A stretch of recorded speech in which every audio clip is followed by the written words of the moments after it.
Guys আশা করি সকলে ভালো আছেন। আমাকে ভাবছিল যে তুফান টু আগামী বছর আসবে না, আরে বাট এই তুফানের একজন ক্যারেক্টারই তিনি নিজে বলে দিচ্ছে তুফান টু আগামী বছরে আসছে। ইয়েস, এটা নিয়ে তাদের মধ্যে কথাবার্তা চলছে এবং শাকিব খানও নিজে তাকে বলেছে যে তাকে তৈয়ার হতে বলছে, খুব শীঘ্রই ডাক আসবে এবং সেদিন তো নামে লেখাগুলো খুব রেডি হতেও খুব শীঘ্রই আসতেছে।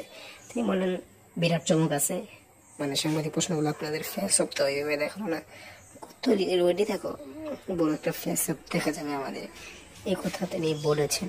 ঠিক আছে, তো তুফান টু আসছে, এটা 100% শিওর, আগামী বছরই আসছে, এটা শিওর করেছে চঞ্চল চৌধুরী।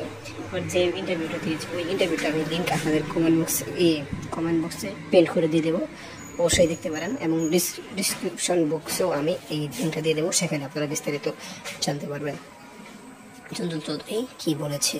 তো থ্যাংক ইউ পুরো ভিডিওটি দেখার জন্য, ধন্যবাদ। সামনে আরও দেখা হবে।